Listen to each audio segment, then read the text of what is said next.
Alright, so the developer update for May 2024 is here, and man, some crazy changes. Let's hop right into it. Chucky, he got his Heidi Ho cooldown decreased to 12 seconds, was 18. He can only scamper while performing a slice and dice, and they decreased the time it takes to scamper to 1.3. I honestly don't think you're going to be getting really many hits with the scamper and slice and dice combo. I was never able to.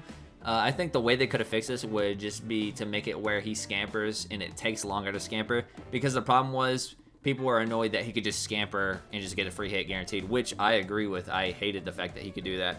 And anytime I played against him, I was like, oh, it's Chucky with his talentless ability, you know, free hit ability, just on a 20-second cooldown. But yeah, Cannibal is eating good. Cannibal means literally eating good. Increased chainsaw sweep duration to 2.5 seconds was 2.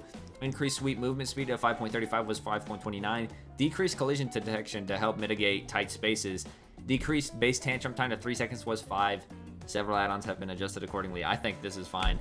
Any Bubba would take base kit, chili, base kit engravings for free and have their add-ons nerfed, because he's honestly unbearable to play without those add-ons. So we'll see if he actually makes it to live like that. I feel like people are going to complain about it, but Slinger is getting some updates too. Decreased stun time to 2.7 seconds when a survivor breaks free was 3, so it's basically a weapon wipe now.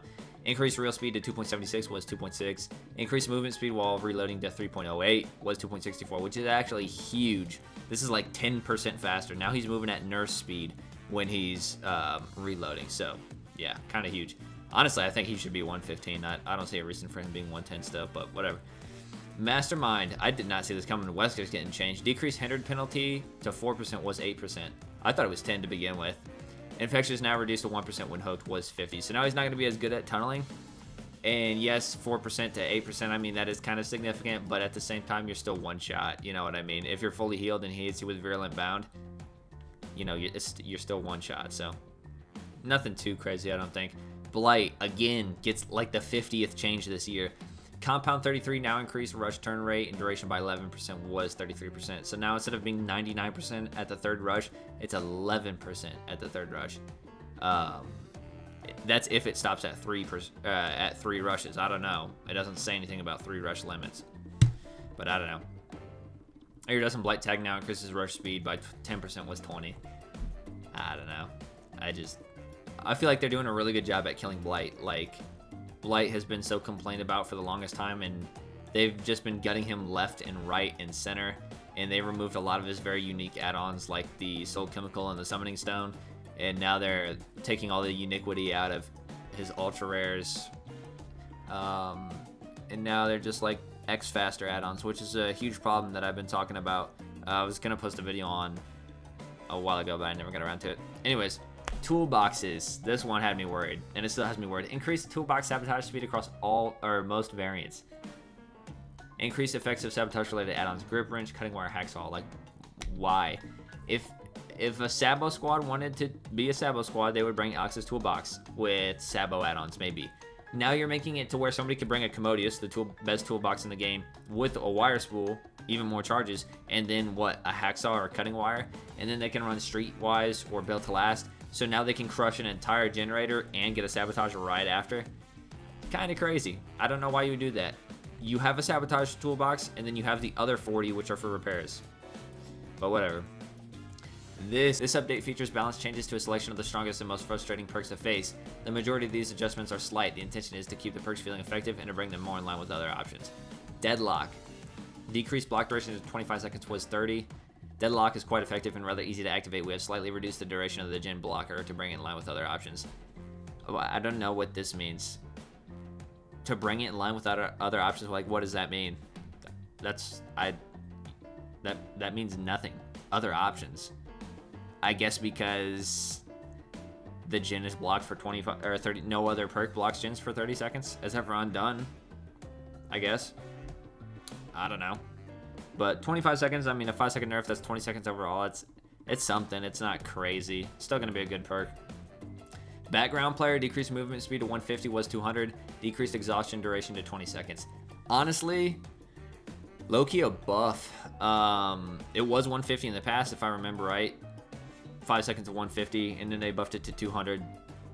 But yeah, 20 seconds. It's basically a sprint burst, except for now you can actually sprint around the entire map and work on things, and you can only use your exhaustion perk. You know, you can use it, it's like a sprint burst except for Imagine Sprint Burst, but you could press E to sprint burst whenever you wanted to, basically, and you could just sprint normally the whole time, except for it does require the killer to be picking somebody up. But still, you know, a killer's going to be picking up, what, 12 times a game. Exhaustion is only 20 seconds, so you're going to be able to use it 12 times a game. So I don't know, it doesn't have the variability as sprint burst, but still really good. Kind of crazy. Grim Embrace, decreased block duration to 10 seconds was 12. That's pretty much insignificant. Don't really care about that. Reduced stun duration of Decisive Strike to 4 seconds was 5. Honestly, it could go back to 3, or you could leave it at 5 and make it to where if you hook somebody else, it deactivates entirely on other survivors, or if the survivor gets fully healed, it deactivates entirely. Because if a survivor fully heals, I'm not tunneling. Like, I had that happen yesterday. A survivor, a survivor I just hooked got unhooked, got fully healed, and I was downing a survivor, and then I was taking them to the hook, and the survivor who was fully health body block took a hit, took another hit with off the record, took another hit and went down. The survivor I was carrying got out, and I just left him slugged, and I went for the person that just got out. But yeah, there's just nothing I could do about it. I have to hit him 3 times, so it's a guaranteed get out, you know. And then they have unbreakable, and there's just nothing you can do about that. So yeah, kind of crazy. 4 seconds is better than 5. Should be 3, but whatever. Pop Goes the Weasel is dead. Pop Goes the Weasel's absolutely dead. This decreased regression effect to 20% was 30. It was 20% a year ago, and it got buffed to 30 because it was dead. So why are you putting it back to where it was when you had to buff it last time? Why not put it to 25? Why not just make it a straight 20 instead of the total progress? Or make it like a straight 15? I don't know, something. You know what I mean? Pop Goes the Weasel has proven to be very strong, and the conditions to activate it aren't very difficult. Like, getting a hook isn't difficult? You're telling me hooking a survivor isn't difficult? What is difficult for the killer? If hooking a survivor quickly and efficiently isn't difficult, like what is? What would be considered difficult that a killer has to do?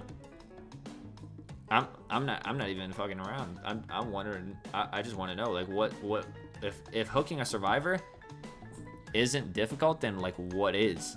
You know what I mean? Because you got to finish up a chase and wrap up a chase fast enough to be able to hook them and then go get to a gen. You know what I mean? I don't know. To better reflect how often it comes to play, we've reduced the strength of its regression effect. I don't know. And the crazy thing is, a lot of these changes hurt the very low tier killers, like Myers, Freddy, Trapper, and then the killers like Nurse, Blight, does nothing to them at all.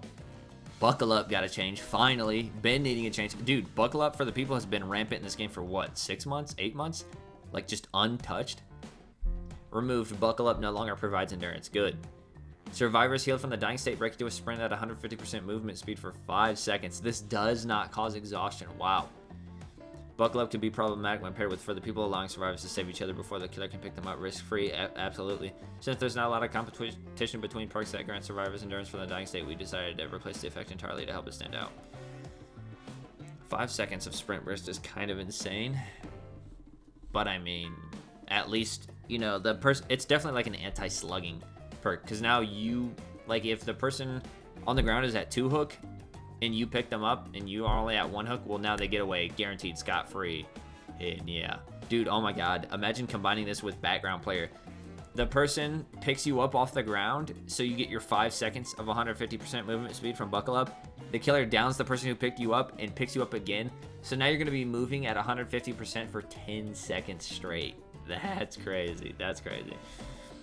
Oh well, we'll see how it goes. Scourge Hook Pain Res, decreased regression to 20% was 25. Interesting to note that Pain Res was 15%, but it was unlimited, and then they limited it to 4, so literally cut it in a third, because you used to be able to use it 12 times, now you can only use it 4 times, and it was 25%, and now it's down to 20. Pain Res finds itself in almost 40% of all loadouts, and one of the most effective perks in the game. We want to make this perk less of a clear choice for all builds, but keep it rewarding for killers who choose to chase multiple survivors. Yeah, this is probably the worst change out of them all. It's a perk that actively encourages switching pressure. It helps a shit ton on slow killers, 110 killers. things like that, weak killers in general. It's gonna go from a 40% pick rate to a 39% pick rate. The change isn't gonna do anything, but whatever. Invo weaving spiders. I seen this one. Decreased invo time to 60 seconds was 120. Invo now regresses at 1 charge per second instead of 20. Honestly, I was talking to people on the forums about this. This is insane. 7 brand new parts, 60 seconds. Yes, you are broken all game, but even then, you bring invo weaving spiders off the record. Sprint burst, and then decisive strike, and you'll be good. 7 brand new parts. As long as you're solid at looping, this perk will be good. Trust me. Might be meta. Who knows? And then this one. This is what I'm most excited for. The decimated Borgo. Reworked the lighting of the shattered square map. The red tinted lighting of the shattered square made it difficult to see scratch marks, orbs, and pools of blood, especially for colorblind players. We have changed the lighting on this map. This looks. First of all, this, like, what? How did red even really make any sense? You know, no place on Earth that I know of is red. Like a red light, like a red sun. I don't know. Maybe I'm tweaking. But I mean, it was cool looking, but it was just a nightmare to see anything. I like this, the way this looks a lot better, to be honest. But all right, well, yeah, we'll just call that one there. That does it for this one. Just a note, none of this is set in stone. It's going to the PTB first, and we'll see what makes it to live and what doesn't. Who knows? I'm so glad I do not use any gen regression perks at all, because they gutted gen regression across the board. And yeah, it's kind of interesting that they went that route instead of trying to figure out why people went. It's kind of interesting that they went that route instead of trying to figure out why people use 4 slowdowns. They just nerfed all the slowdowns. But yeah, you know, they'll do what they'll do. And yeah, well, that does it for this one. And I guess I'll see you guys on Tuesday, because I'm going to be taking that day off work to do the to stream the PTB and stuff like that. So I'll see you guys in the next one, which will be before then. See ya.